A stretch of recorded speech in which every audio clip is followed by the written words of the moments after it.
أعوذ بالله من الشيطان الرجيم. بسم الله الرحمن الرحيم. وإذ قال موسى لقومه إن الله يأمركم أن تذبحوا بقرة قالوا أتتخذنا هزوا قال أعوذ بالله أن أكون من الجاهلين. قالوا ادع لنا ربك يبين لنا ما هي قال إنه يقول إنها بقرة لا فارض ولا بكر عوان بين ذلك ففعلوا ما تؤمرون. قالوا ادع لنا ربك يبين لنا ما لونها قال إنه يقول إنها بقرة صفراء فاقع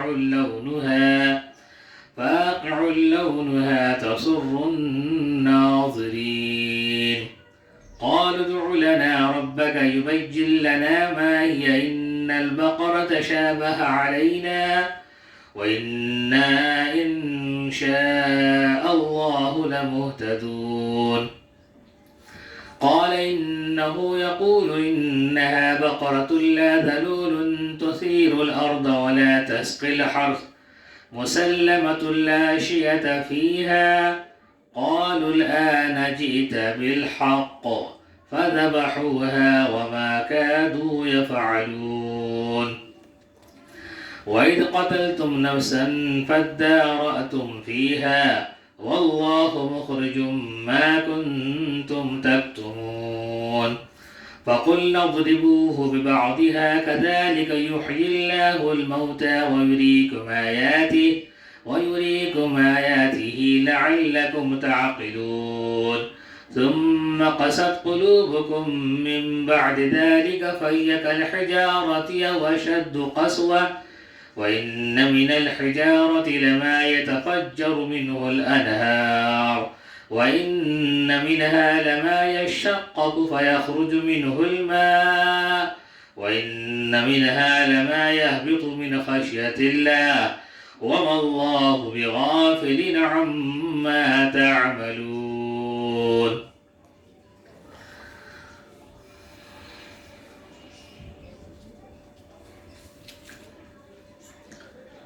اور وہ وقت یاد کرو جب موسیٰ نے اپنی قوم سے کہا تھا کہ اللہ تمہیں حکم دیتا ہے کہ تمہیں گائے ذبح کرو. وہ کہنے لگے کہ آپ ہمارا مذاق بناتے ہیں. موسیٰ نے کہا میں اس بات سے اللہ کی پناہ مانگتا ہوں کہ میں ایسے نادانوں میں شامل ہوں جو مذاق میں جھوٹ بولیں. انہوں نے کہا کہ آپ اپنے رب سے درخواست کیجئے کہ ہمیں صاف صاف بتائے کہ وہ گائے کیسی ہو. اس نے کہا اللہ فرماتا ہے کہ ویسی گائے ہو کہ نہ بہت بوڑھی ہو نہ بالکل بچی بلکہ دونوں کے بیچ میں ہو. بس اب جو تمہیں حکم دیا گیا اس پر عمل کر لو. کہنے لگے آپ اپنے رب سے درخواست کیجئے کہ ہمیں صاف صاف بتائے کہ اس کا رنگ کیسا ہو. موسیٰ نے کہا اللہ فرماتا ہے کہ ویسے تیز زرد رنگ کی گائے ہو جو دیکھنے والوں کا دل خوش کر دے. انہوں نے پھر کہا کہ آپ اپنے رب سے درخواست کیجئے کہ ہمیں صاف صاف بتائے کہ وہ گائے کیسی ہو. اس گائے نے تو ہمیں شبے میں ڈال دیا ہے اور اللہ نے چاہا تو ہم ضرور اس کا پتہ لگا لیں گے. موسیٰ نے کہا اللہ فرماتا ہے کہ ویسی گائے ہو جو کام کاج نہ کرتی ہو, زمین نہ جوتی بھی ہو اور نہ کھیتی کو سیراب کی بھی ہو, پوری طرح محفوظ ہو جس میں کوئی داغ نہ ہو. انہوں نے کہا ہاں اب آپ ٹھیک پتہ لے کر آئے. اس کے بعد انہوں نے ذبح کیا جبکہ لگتا نہیں تھا کہ وہ کر پائیں گے. اور یاد کرو جب تم نے ایک شخص کو قتل کر دیا تھا اور اس کے بعد اس کا الزام ایک دوسرے پر ڈال رہے تھے اور اللہ کو راز نکال باہر کرنا تھا جو تم چھپائے ہوئے تھے. ہم نے کہا کہ اس مقتول کو اس گائے کے حصے سے مارو. اسی طرح اللہ مردوں کو زندہ کرتا ہے اور تمہیں اپنی قدرت کی نشانیاں دکھاتا ہے تاکہ تم سمجھ سکو. اس کے بعد بھی تمہارے دل پھر سخت ہو گئے, یہاں تک کہ وہ ایسے ہو گئے جیسے پتھر, بلکہ سختی میں کچھ ان سے بھی زیادہ, کیونکہ پتھروں میں سے کچھ ایسے بھی ہوتے ہیں جن سے نہریں پھوٹ بہتی ہیں اور انہی میں سے کچھ وہ ہوتے ہیں جو خود پھٹ پڑتے ہیں اور اسے پانی نکل آتا ہے, اور انہی میں وہ پتھر بھی ہیں جو اللہ کے خوف سے لڑک جاتے ہیں. اور اس کے برخلاف جو کچھ تم کر رہے ہو اللہ اسے بے خبر نہیں ہے. سورہ بقرہ آیت نمبر 67 سے 74 تک کی تلاوت کی گئی ہے.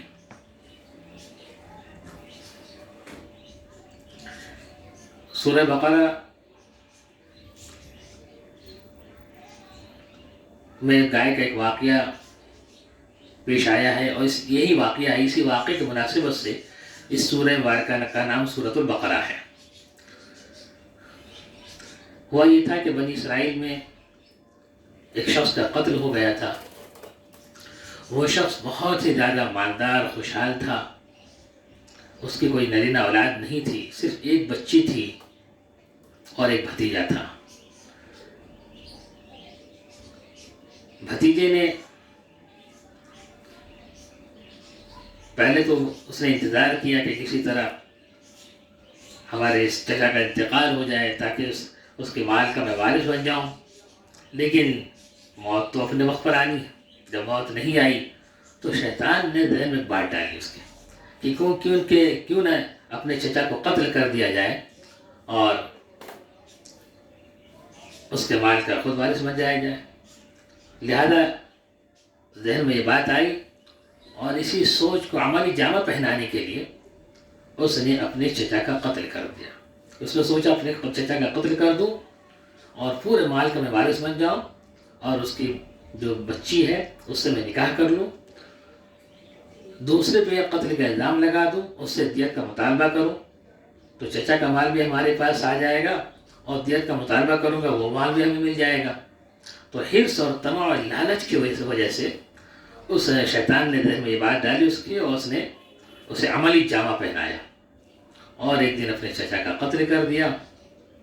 قتل کرنے کے بعد لاش کو ایسی جگہ پھر جا کے وہاں کچھ اور لوگ تھے بنی اسرائیل کے جو بڑے اچھے تھے، بھولے بھالے لوگ تھے، وہ قلعہ بند شہر میں رہا کرتے تھے، تو قلعے کے دروازے پہ جا کر اس نے لاش کو وہاں ڈال دی، اور وہاں پہ واویلا مچانے لگا، شور کرنے لگا کہ ہمارے چچا کو تم لوگوں نے قتل کر دیا ہے، لہٰذا ہمیں دیت ادا کرو۔ وہ لوگ پریشان ہو گئے، رسول پاک صلی اللہ علیہ موسیٰ علیہ السلام کے پاس آئے کہ موسیٰ علیہ السلام سے درخواست کی کہ ایسی سی بات ہے، ایک شخص کا قتل ہو گیا ہے اور اس کے بھتیجے نے ہم پر یہ الزام لگایا ہے کہ ہم لوگوں نے قتل کیا ہے، جبکہ ہم لوگوں نے قتل نہیں کیا ہے، تو آپ اس مسئلے کو حل فرما دیں۔ موسیٰ علیہ السلام نے اللہ تبارک و تعالیٰ سے دعا کی۔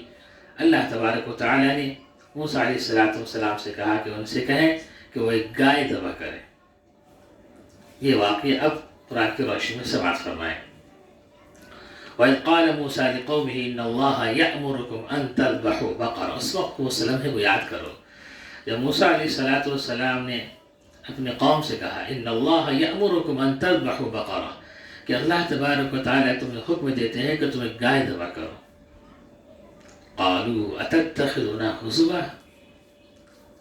تو قوم کہنے لگی، لوگ کہنے لگے اتتخذنا ہزوا، آپ ہم سے مذاق کر رہے ہیں۔ قال اعوذ باللہ ان اکون من الجاہلین، قوم کا یہ کہنا کہ ہم سے مذاق کر رہے ہیں کیونکہ ان کی بات سمجھ میں نہیں آئی۔ کہاں قاتل کی تحقیق کی بات ہے، قتل کس نے کیا ہے اس کی تحقیق کرنی ہے، اس کا پتہ چلانا ہے، اور آپ کہہ رہے ہیں کہ گائے ذبح کرو، تو دونوں میں کوئی مناسبت معلوم نہیں ہوتی، کوئی جوڑ نہیں۔ تو ان لوگوں نے یہ سمجھا کہ یہ پتہ نہیں مذاق کر رہے ہیں کہ اتتخذنا ہزوا، آپ ہم سے مذاق کر رہے ہیں۔ موسیٰ علیہ السلام کا اعوذ باللہ ان اکون من الجاہلین، کہ میں اس بات سے اللہ کی پناہ مانگتا ہوں کہ میں ایسے نادانوں میں سے ہو جاؤں جو شرعی مسئلے میں بھی مذاق کرے۔ میں اس سے اللہ کی پناہ مانگتا ہوں، یہ اللہ کا حکم ہے، اس لیے میں تم سے کہہ رہا ہوں۔ جو اطمینان ہو گیا یہ بات، اس بات پہ وہ مطمئن ہو گئے کہ واقعی اللہ تبارک و تعالیٰ کا حکم ہے، تو کہنے لگے ادعو لنا، قال ادعو لنا ربک یبین لنا ما ہی۔ اور لوگوں نے کہا ادعو لنا ربک، اپنے رب سے ہمارے لیے دعا کیجئے کہ یبین لنا ما ہی، ہمیں وہ بتا دے کہ وہ گائے کیسی، یبین لنا ما، ہمیں صاف صاف بتا دے کہ وہ گائے کیسی ہو۔ قال موسیٰ علیہ السلام نے کہا انہو یقول انہا بقرۃ لا فارض ولا بکر۔ موسیٰ علیہ السلام نے کہا کہ اللہ تبارک و تعالیٰ فرماتے ہیں کہ وہ گائے ایسی ہو کہ نہ بہت بوڑھی ہو اور نہ بچیا ہو۔ اگر وہ سوالات نہ کرتے، جیسے کہ اللہ نے حکم دیا ہے گائے ذبح کر دو، وہ گائے ذبح کر دیتے تو مشکل میں نہیں پڑتے۔ جیسے جیسے وہ سوالات کرتے گئے اسی طرح وہ مصیبت میں پھنستے گئے. بہرحال تو اللہ نے کہا کہ وہ ایسی گائے ہو کہ نہ بہت بوڑھی ہو نہ بالکل بچیا ہو، عوان بین ذالک، بلکہ ان دونوں کے درمیانی عمر میں ہو، بیچ بیچ میں ہو، عوان بین ذالک. ففعلوا ما تؤمرون، ففعلوا ما تؤمرون، تو جو حکم دیا جائے گا تمہیں وہ کرو. کہنے لگے ادعو لنا ربک، قالوا ادعو لنا ربک یبین لنا ما لونها، آپ اپنے رب سے یہ درخواست کیجیے کہ ہمیں صاف صاف بتائے کہ اس کا رنگ کیسا. موسیٰ علیہ السلام نے کہا انہو یقول انہا بقرۃ صفراء، اللہ تعالیٰ فرماتے ہیں کہ وہ ایسے تیز زرد رنگ کی گائے ہو جو دیکھنے والوں کا دل خوش کر دے. انہا بقرۃ صفراء فاقع لونہا تسر الناظرین، تیز زرد خوش رنگ کی گائے ہو، تیز زرد رنگ کی گائے ہو جو دیکھنے والوں کا دل خوش کرتے، دیکھنے والوں کو بھاتی ہو ایسی گائے ہو. انہوں نے پھر کہا قالوا ادعو لنا ربک یبین لنا ما ہی ان البقرۃ تشابہ علینا، کہ آپ اپنے رب سے درخواست کیجیے کہ ہمیں صاف صاف بتائے کہ وہ گائے کیسی ہو. اس گائے نے تو ہمیں شبے میں ڈال دیا. ان البقرۃ تشابہ علینا وإنا إن شاء اللہ لمہتدون، اور اللہ نے چاہا تو ہم ضرور اس کا پتہ لگا لیں گے. گائے وہ تلاش کر رہے تھے، متلاشی تھے گائے اس گائے کے، اور گائے تو بہت ساری گائیں تھیں لیکن سب ملتی جلتی گائیں تھیں، اس لیے الگ الگ صفات ظاہر کر پوچھنا چاہ رہے تھے کہ اور بتا دیجیے اس کا رنگ کیسا ہو، اس کی عمر کیسی ہو. اللہ نے ساری باتیں کھول کھول کر بتا دی. اچھا اس طرح کی گائے مل نہیں رہی تھی، وہ گائے ملی بھی روایت میں آتا ہے جیسا کہ تفسیر ابن کثیر میں بھی ہے کہ ایک نوجوان کے پاس، ایک بچے کے پاس وہ گائے دستیاب ہوئی. اب وہ جب گائے اس کے بچے کے پاس دستیاب ہوئی تو لوگوں نے کہا کہ یہ گائے ہمیں دے دو اور اس کے بدلے تم 2 گائے لے لو. اس نوجوان نے کہا کہ بالکل نہیں، میں 2 نہیں لوں گا. ان کا 4 لے لو، یہاں تک کہ کہا 10 لے لو. انہوں نے کہا بالکل نہیں. وہ تیاری نہیں ہو رہا تھا. قوم گئی موسیٰ علیہ السلام کے پاس اور کہا کہ ایک نوجوان کے پاس ایسی گائے ملی ہے جیسا کہ شریعت کو مطلوب ہے، جیسا اللہ تعالیٰ نے جس طرح کی شرط اللہ تعالیٰ نے لگائی ہے اس طرح کی گائے دستیاب ہے، لیکن وہ دینے کے لیے تیار نہیں. موسیٰ علیہ السلام نے کہا کہ وہ جو بھی مانگے، جتنی رقم کا مطالبہ کرے، جو مانگے وہ دے کر کسی طرح اس گائے کو لے آؤ. تو اس نوجوان نے وہ گائے جو ہے وہ دی گائے کو، لیکن سودا یہ طے ہوا کہ اس گائے کو بدل کر کے اور اس کے برابر سونا دیا جائے تو وہ گائے دیا جائے گا. اچھا اس کا پس منظر یہ ہے کہ وہ نوجوان جو تھا بہت ہی ماں باپ کا بہت فرما بردار تھا، بہت فرما بردار تھا. ایک بار کا واقعہ ہے کہ اس کے والد سو رہے تھے اور تجوری کی چابی سرحانے رکھی ہوئی تھی اور ایک قیمتی ہیرا فروخت کرنے والا آیا. اس نوجوان کو ہیرا پسند آیا، اس نے کہا کہ یہ ہمیں دے دو. اس نے کہا 70,000 میں دوں گا. نوجوان بالکل تیار ہو گیا، کہنے لگا ٹھیک ہے میں دوں گا، لیکن ایک شرط ہے. وہ شرط یہ ہے کہ میرے والد ابھی سو رہے ہیں، جب وہ اٹھیں گے تو میں جو ہے تجوری سے پیسے نکالوں گا اور تمہیں ادا کروں گا. اس نے کہا نہیں میں انتظار نہیں کروں گا، ابھی اٹھاؤ اور جو ہے سامان دو پیسے دو.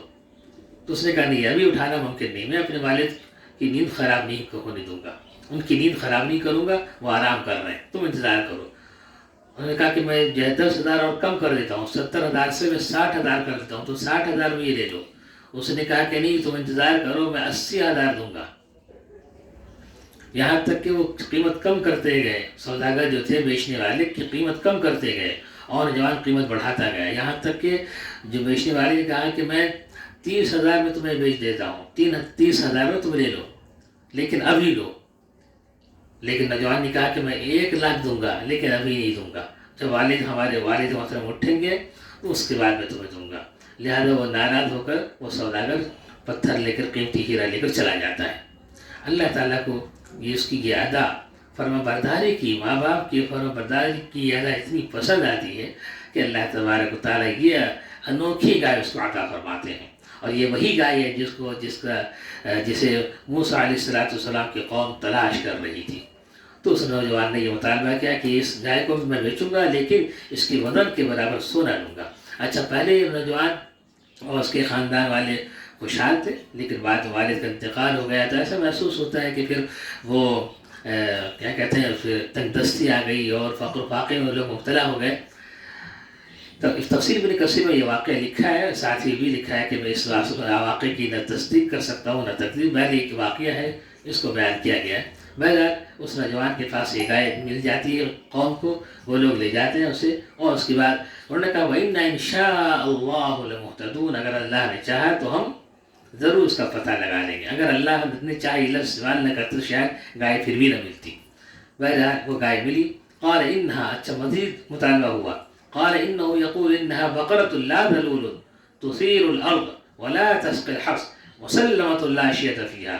قالوا الآن جئت بالحق فذبحوها وما كانوا يفعلون. اچھا ابھی تو کوئی پریشانی تھے، مزید اوصاف کا مطالبہ کر رہے تھے، اور صفتیں بتائیے گائے کی، اور خوبی بتائیے، اور وضاحت کر دیجیے گائے کے بارے میں، تاکہ وہ گائے کا میں صحیح پتہ لگا لوں.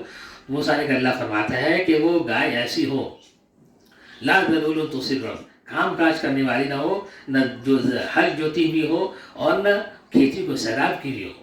مسلمۃ لا شیۃ فیہا، بالکل صحیح سالم ہو، محفوظ ہو، اور اس کے جسم میں کوئی داغ نہ ہو. لا شیۃ فیہا. قالوا الآن جئت بالحق، تو قوم کے لوگ کہنے لگے اب آپ نے صحیح پتہ بتایا، اب آپ نے صحیح بات بتائی. فذبحوها وما كانوا يفعلون، اس کے بعد انہوں نے ذبح کیا جبکہ لگتا نہیں تھا کہ وہ کر پائیں گے. اور وَإِذْ قَتَلْتُمْ نَفْسًا فَادَّارَأْتُمْ فِيهَا، یاد کرو جب تم نے ایک شخص کو قتل کر دیا تھا اور اس کے بعد اس کا الزام ایک دوسرے پر ڈال رہے تھے. وَإِذْ قَتَلْتُمْ نَفْسًا فَادَّارَأْتُمْ فِيهَا وَاللَّهُ مُخْرِجٌ مَا كُنْتُمْ تَكْتُمُونَ، اور اللہ کو وہ راز نکال باہر کرنا تھا جس کو تم چھپائے ہوئے تھے. فَقُلْنَا اضْرِبُوهُ بِبَعْضِهَا كَذَلِكَ يُحْيِي اللَّهُ الْمَوْتَى وَيُرِيكُمْ آيَاتِهِ لَعَلَّكُمْ تَعْقِلُونَ. لہذا ہم نے کہا کہ اس مقتول کو اس گائے کے ایک حصے سے مارو، اسی طرح اللہ مردوں کو زندہ کرتا ہے اور تمہیں اپنی قدرت کی نشانیاں دکھاتا ہے تاکہ تم سمجھ سکو. تو اس گائے کو اس نے ذبح کیا، اور ذبح کرنے کے بعد گائے کے ایک حصے کو، وہ کون سا حصہ تھا، گائے کے جسم کا وہ کون سا حصہ تھا، مختلف اقوال ہیں، بہت ساری باتیں کہی گئی ہیں. بہرحال جسم کا قرآن اس کی وضاحت نہیں کی. گائے کے جسم کا کوئی حصہ، کوئی ٹکڑا لے کر کے جو شخص جس کا قتل کیا گیا تھا اس کے جسم پر لگایا جاتا ہے، مارا جاتا ہے، تو وہ شخص، وہ قاتل جو ہے، وہ مقتول زندہ ہو جاتا ہے، اور زندہ ہونے کے بعد قاتل کا نام بتاتا ہے، اور بتاتا ہے کہ اس نے میرا قتل کیا ہے، اور میری بچی سے اس نے شادی کرنے کی خواہش تھی، اور میرے مال کو ہضم کرنے کی اس نے کوشش کی مجھے قتل کر کے، یہ بتا کے پھر وہ مر جاتا ہے. تو اللہ تعالیٰ فرمانے کہ یہ وہ راز تھا جس کو تم چھپائے ہوئے رہے تھے، اللہ تعالیٰ اس کو ظاہر کرنا چاہ رہا تھا. اس واقعے سے ایک بات تو یہ معلوم ہوئی کہ اب کیا کہتے ہیں، قاتل کے پاس کوئی بہانہ نہیں رہا، صاف واضح ہو گیا کہ وہ قاتل ہے. اور اس کے بعد ہی پھر غالباً اس واقعے کے بعد ہی پھر یہ ہوا کہ جب بھی قوم میں، بنی اسرائیل میں کسی کا قتل ہوتا تھا تو وہ گائے کو ذبح کر کے اس کے اوپر ہاتھ دھویا کرتے تھے، جیسا کہ بائبل میں ہے. بہرحال دوسری بات جو اس واقعے سے دوسرا سبق یہ ملتا ہے کہ اللہ تعالیٰ اسی طرح مردوں کو زندہ کرتا ہے اور اپنی قدرت کی نشانیاں دکھاتا ہے. دکھائے اللہ نے کہ دیکھو جس طرح ابھی تمہارے سامنے میں زندہ کر رہا ہوں، اسی طرح تمہیں دوبارہ زندہ کروں گا، لہذا یوم آخرت پر ایمان لاؤ. تو اللہ تعالیٰ اپنی نشانیاں مختلف اوقات میں، مختلف حالات میں، مختلف ادوار میں اللہ تعالیٰ دکھاتے رہتے ہیں. تو اللہ تعالیٰ تو اپنی قدرت کی نشانیاں دکھاتا ہے تاکہ تم لعلکم تعقلون، تاکہ تم سمجھ سکو، ادراک سے کام لے سکو. ثم قست قلوبکم من بعد ذلك فهي كالحجارة أو أشد قسوة، اس کے بعد تمہارے دل پھر سخت ہو گئے. ثم قست قلوبکم من بعد ذلك فهي كالحجارة، یہاں تک کہ ویسے ہو گئے جیسے پتھر کے مانند تمہارے قلوب سخت ہو گئے. او اشد قسوة، یا اس سے بھی زیادہ سخت ہو گئے، بلکہ سختی میں ان سے بھی کچھ زیادہ. جب انسان کے دلوں میں اللہ کا خوف نکل جاتا ہے، خوف خدا دل سے نکل جاتا ہے، اللہ کا ڈر نکل جاتا ہے، تو وہ جری ہو جاتا ہے، وہ نڈر ہو جاتا ہے، وہ بے باک ہو جاتا ہے، وہ دھڑلنے سے گناہ کرتا ہے، وہ لوگوں پہ ظلم کرتا ہے، لوگوں پہ زیادتی کرتا ہے، لوگوں کو ستاتا ہے. آج آپ دیکھیں، آج ہمارے معاشرے میں، ہمارے دلوں میں آج خوف خدا بالکل نہیں ہے. خوف خدا نکل چکا ہے، اللہ کا ڈر، اللہ کا خوف ہمارے دلوں سے رخصت ہو چکا ہے. یہ وجہ ہے کہ ایک پڑوسی پہ ظلم کر رہا ہے، ایک بھائی بھائی پر زیادتی کر رہا ہے، ایک استاد ایک شاگرد پر زیادتی کر رہا ہے، ظلم کر رہا ہے، اسے ستا رہا ہے. پورا معاشرہ ہمارا کرپٹ ہو چکا ہے، پورے معاشرے میں انارکی پھیلی ہوئی ہے، پورا معاشرہ تباہی بربادی کی راہ پر چل رہا ہے. اس کی بنیادی وجہ یہ ہے کہ اللہ کا خوف ہمارے دلوں سے نکل چکا ہے. یہی وجہ ہے کہ بار بار اللہ تعالیٰ نے قرآن میں اس چیز کی طرف توجہ دلائی. یا ایھا الذین آمنوا اتقوا اللہ، بار بار اللہ نے کہا اے لوگوں اللہ سے ڈرو، اللہ کا لحاظ کرو، اللہ کا لحاظ کرو. کوئی تمہارے نگراں ہے، کوئی تمہارا محافظ ہے، کوئی تمہیں دیکھ رہا ہے، کوئی تم سے تمہاری حرکتوں پر گرفت کرنے والا ہے. اللہ سے ڈرو. یہ ڈر آج ہمارے دلوں سے رخصت ہو چکا ہے. ہمارے دلوں میں بے شمار برائیاں، تکبر، حسد، حرص، طمع، لالچ، ان تمام امراض نے ہمارے دلوں میں جگہ بنا لی ہے، اور اس کی وجہ سے ہم ظالم بن گئے. ہم نماز بھی پڑھتے ہیں اور ظلم بھی کرتے ہیں، ہم روزہ بھی رکھ رہے ہیں، ظلم بھی کر رہے ہیں، ہم حج بھی کر رہے ہیں اور ظلم بھی کر رہے ہیں. ہم صوفی بنے ہوئے ہیں اور آج وظائف کی پابندی بھی کر رہے ہیں اور مخلوق خدا پہ ظلم بھی کر رہے ہیں. وجہ کیا ہے؟ بنیادی وجہ یہ ہے کہ ہمارے دلوں سے اللہ کا ڈر نکل چکا ہے.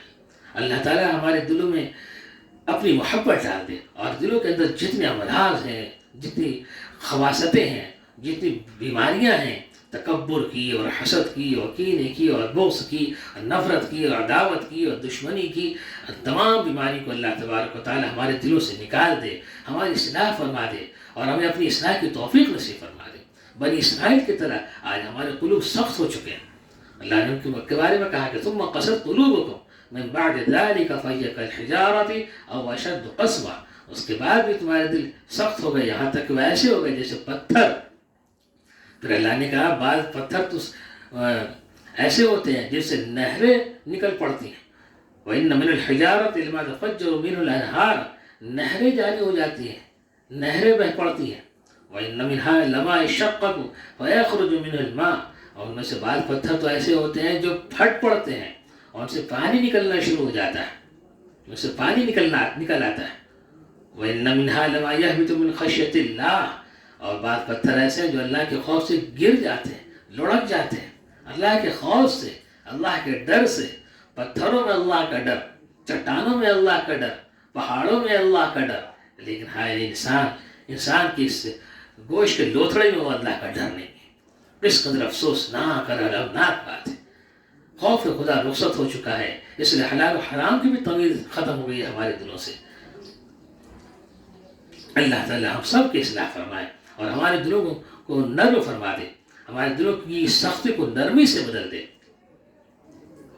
آگے اللہ تعالیٰ فرما دے وَمَا اللَّهُ بِغَافِلٍ عَمَّا تَعْمَلُونَ، جو کچھ تم کر رہے ہو اللہ اس سے بھی خبر نہیں ہے. کاش اس حقیقت کو یہ حقیقت ہمارے ذہن میں بیٹھ جائے کہ ہم جو کچھ بھی کر رہے ہیں اللہ اسے بھی خبر نہیں ہے. اللہ محاسبہ کرنے والا ہے، اللہ حساب لینے والا ہے. ہمیں اللہ کے سامنے حاضر ہونا ہے اور اللہ تبارک و تعالیٰ کے ایک ایک سوالوں کا جواب دینا ہے. ہم کس منہ سے اللہ کے سامنے جائیں گے جب ہم لوگوں پہ ظلم کر رہے ہوں گے، لوگوں کو ستا رہے ہوں گے، لوگوں کی حق تلفی کر رہے ہوں گے. اللہ تعالیٰ نے معاف فرمائے، ہمیں اپنی اصلاح کی توفیق نصیب فرمائے اور قرآن و حدیث پر عمل کرنے کی توفیق نصیب فرمائے. وآخر دعوانا ان الحمد للہ رب العالمین.